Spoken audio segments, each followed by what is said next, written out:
Hello, it is 11:04 a.m., 14th of May 2024. I'm gonna try to make this quick. I wanted to talk about something about this Western cultural colonization in the context of YouTube, which kind of pertains to me, and this whole video is kind of ironic because I am from Japan. I am Japanese. I mean, half Japanese. Um, and, I mostly speak English. And speaking English to cater to a Western audience if there is, a Western audience that wants to listen to this. But a pattern I've seen, at least for Japanese YouTubers, is a lot of them, they try to speak in English. I was just watching one. I didn't check the channel name. There's like this 50-year-old guy in his midlife crisis talking about his situation, financial situation, like life in general. It's really interesting. But what's fascinating is he does everything in English. And then also like the nomad push nomad. It it almost seems like, this is kind of my assumption, but he talked about like how he did this whole like trip across Japan. I can't find that video though, because I'm assuming that, and then there was the thing about like these Japanese skateboarders recognizing him from that like live streams. My assumption here is that those live streams were Japanese, but his new videos, which are the only ones on the channel, are all in English. And it's only been a month and he's blown up significantly. And there's I forgot if I already said, like Takashi from Japan. There's like other Japanese YouTubers that talk about Japan, or talk about their life, but in English, or whatever content they talk about it in English. And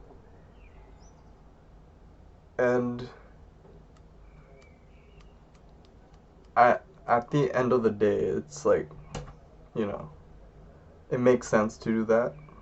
I don't think there's necessarily any morally wrong thing, right? The truth is that English would speak to a wider audience compared to just Japanese.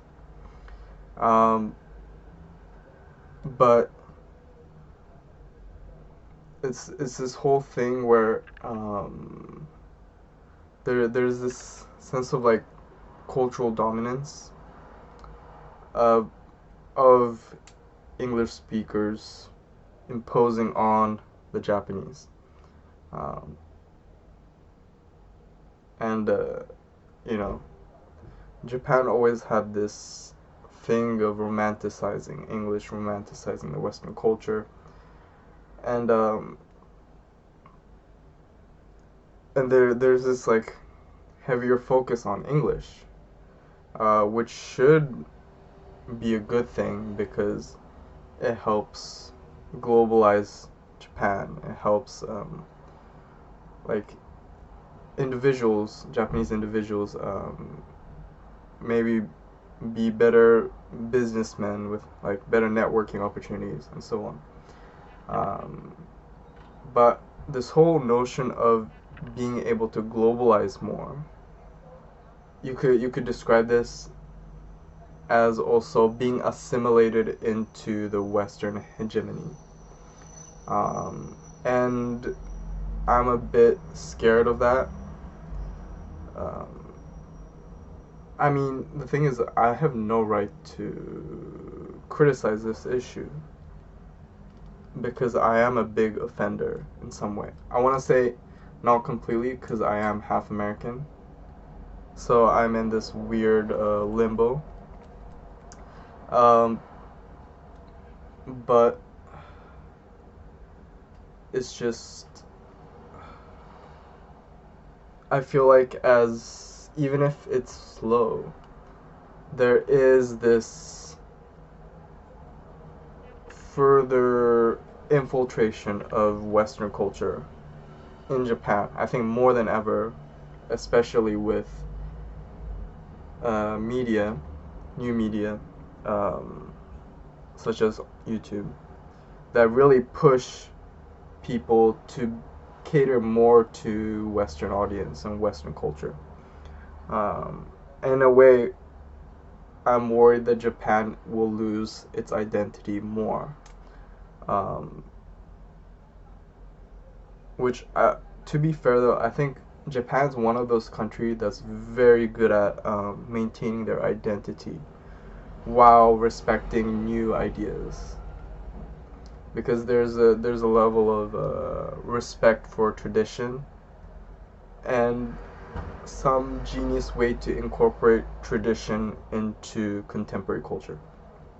Like, a great example is you see all these like modern buildings, and right next to it you'll see a small shrine that was built like 200 years ago. Or people build new shrines, but you know, the architecture design is reflective of the traditional culture. And people have the cyclical traditions like Hanami, going to the shrine, New Year's, all that, which everyone still do, I want to say. So in that sense, I don't think, compared to other countries, Japan is as susceptible to being fully assimilated. But there's still that fear. And there, like, when I talk, and then like the issue is that, you know, the population is dying. So there's this whole idea of, oh, the solution is immigrants, just get more immigrants. I'll be honest, I'm not sure how well that's working. I bet there's more immigrants. I mean, I'm a product of that. But it's just that, you know, the more immigrants, the less Japanese there will be in Japan. And so I was talking to, you know, people from Europe, US, about immigration policy. I think it's an interesting thing because it seems ethical, right, from Western perspective, to just let immigrants in, you know, to respect diversity and respect change and development, to allow anyone.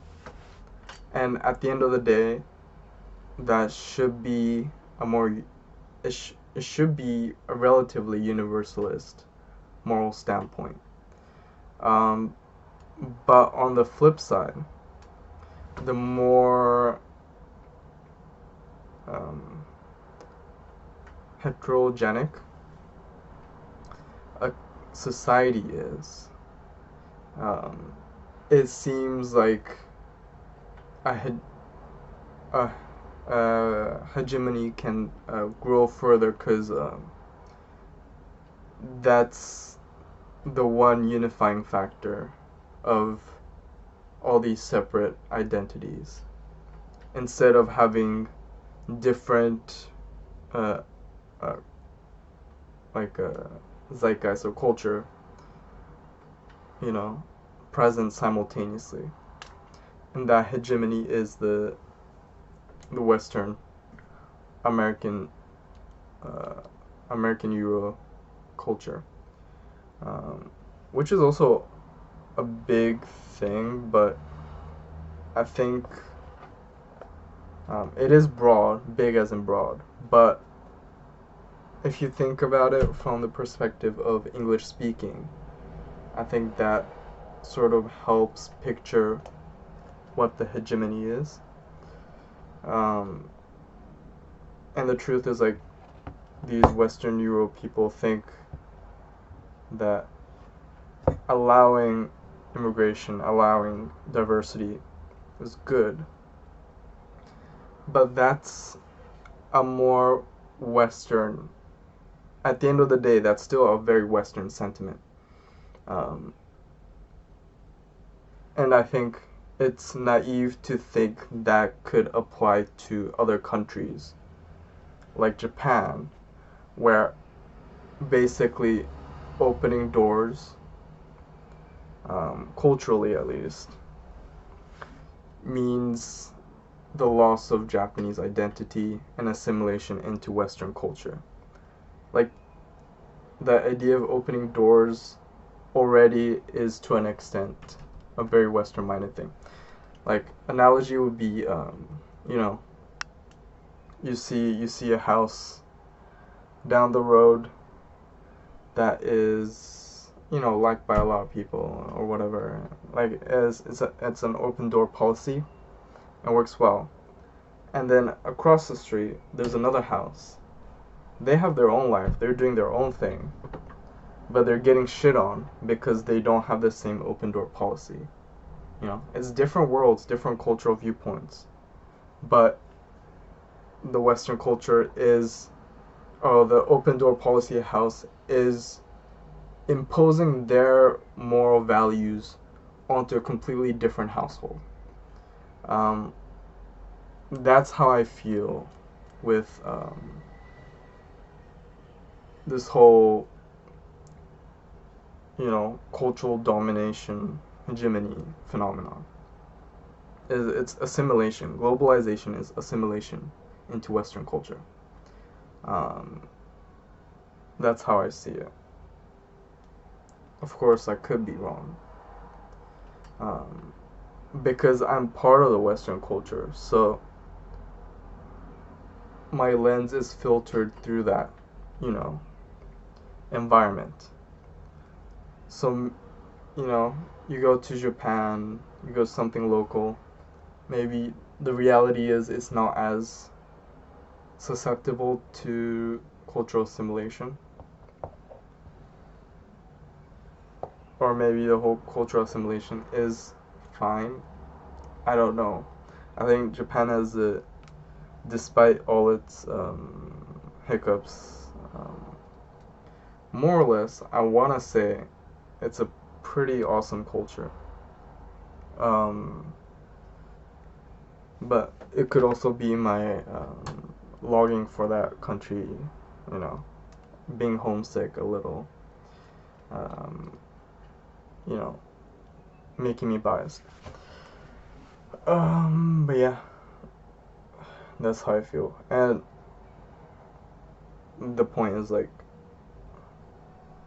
yeah, it's just, I don't know. That's just how I feel.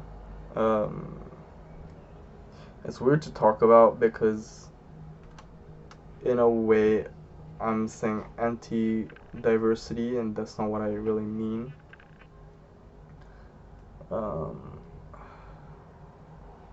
Well, I'm not against diversity, but I think there's certain locations that should be okay with not being as diverse, right? Like, having a region with a lot of different people is a very Western phenomenon, and I wish people could understand that that certain locations would be ruined if they take in the sentiment of just allowing diversity. Culturally, I'm not saying like gender, all that, like suppress your like sexual identity or whatever. That's not what I mean.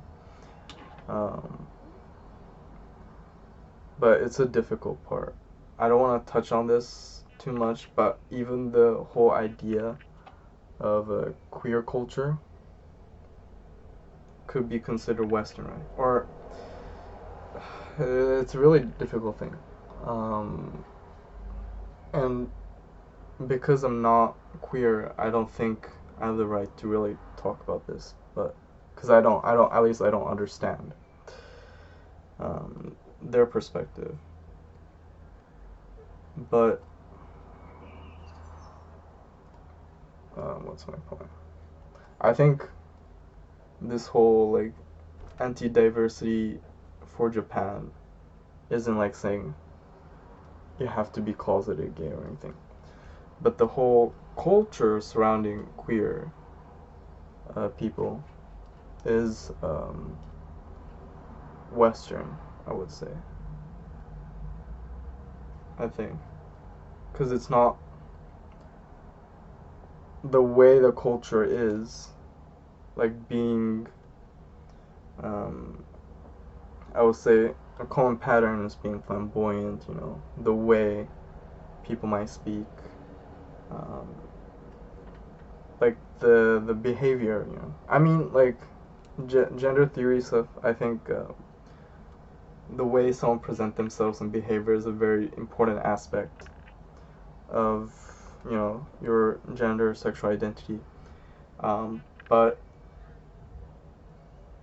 that has a lot of cultural ground. I don't think a gay person in Japan would have this similar behavior compared to a gay person in Netherlands. And see, I'm trying to walk on thin ice, so I don't know what I'm talking about anymore. But I think the whole point is there's certain assumptions that the Western culture takes that seems to be on a moral high ground, but at the end of the day, that's their worldview, that's their value, which could possibly not be able to translate to a completely different culture like Japan. But at the end of the day, because of certain medias like online medias like YouTube, where Japanese people need to cater more to a Western audience and all these other issues, it seems like Japan is catering more and more to Western values and therefore being assimilated into that hegemony. That's my point, and that's an issue I see. That's my like statement. That's the thesis of this video. Yeah. I mean, of course, the argument is assimilation really that bad? Because well, one, I can see two arguments here, because like it's not like I know Marxism too much, but from a Marxian perspective, like the ideal world is supposed to be like this one united cultural ground, and in that sense there wouldn't be like necessarily significantly different cultures, and I think differences between cultures can create conflict. Like, for example, in this video I'm talking about morality, but it's conflicting, although from either perspective it might seem more universal to them, universalist to them. And the second argument is that cultural assimilation, a global cultural assimilation into one hegemony, is impossible. This is something I think, well, I think talking about like the whole world being assimilated to one culture is absolutist, and I don't really believe in absolutism, like the practicality of absolutist statements, because nothing is absolute, everything's relative.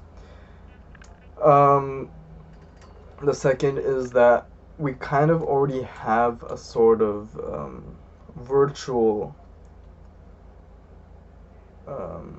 phenomenon of the whole world, more or less, a lot of the parts of the world becoming assimilated into one space, which is the internet. And the internet has already shown that culture will still be created and niches will still be formed that divide people either way, even if their physical boundaries is lost and there seems to be very dominant trends and values throughout different platforms. So in that sense, I want to say maybe cultural assimilation. That's not something I should be really worried about, but it's just like the whole idea of Western values being imposed on Japan that I don't really like, because it's two different worlds, and one world is pushing for another world to be the way they are instead of the way the other world is already, which is not necessarily wrong. That's it. 20 minutes, short video. Okay. I hope something made sense in what I said.